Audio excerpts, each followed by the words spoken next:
नीतिवचन अध्याय 24। बुरे लोगों के विषय में डाह न करना और न उनकी संगति की चाह रखना, क्योंकि वे उपद्रव सोचते रहते हैं और उनके मुंह से दुष्टता की बातें निकलती हैं। घर बुद्धि से बनता है और समझ के द्वारा स्थिर होता है। ज्ञान के द्वारा कोठरियाँ सब प्रकार की बहुमूल्य और मनोहर वस्तुओं से भर जाती है। बुद्धिमान पुरुष बलवान भी होता है और ज्ञानी जन अधिक शक्तिमान होता है।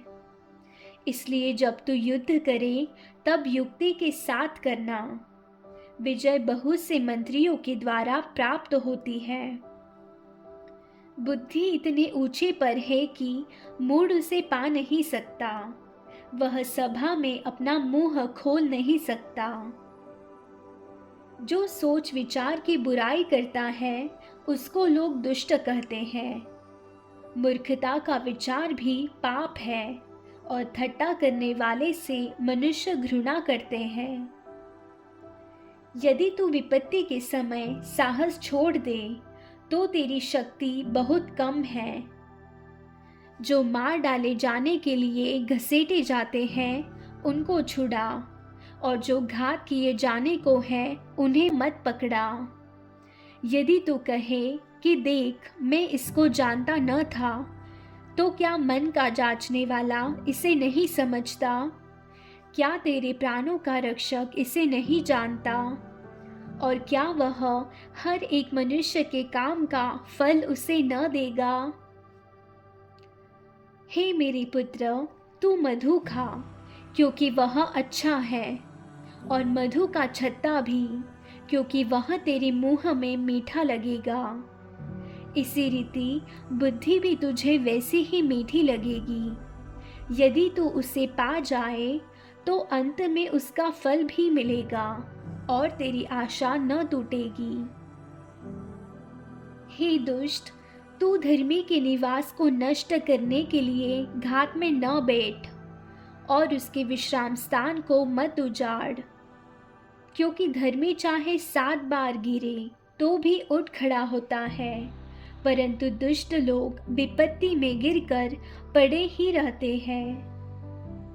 जब तेरा शत्रु गिर जाए तब तू आनंदित न हो, और जब वह ठोकर खाए तब तेरा मन मगन न हो। कहीं ऐसा न हो कि यहोवा यह देखकर अप्रसन्न हो और अपना क्रोध उस पर से हटा ले। कुकर्मियों के कारण मत कूद, दुष्ट लोगों के कारण डाह न कर, क्योंकि बुरे मनुष्य को अंत में कुछ फल न मिलेगा। दुष्टों का दिया बुझा दिया जाएगा।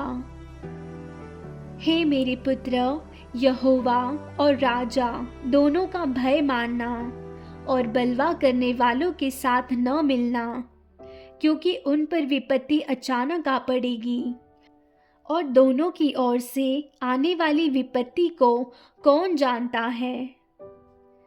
कुछ और नीति वचन। बुद्धिमानों के वचन यह भी है, न्याय में पक्षपात करना किसी रीति भी अच्छा नहीं।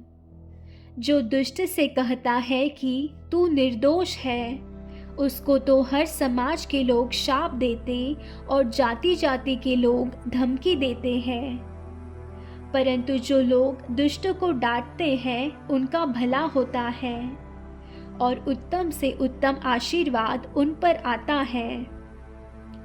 जो सीधा उत्तर देता है वह होठों को चूमता है।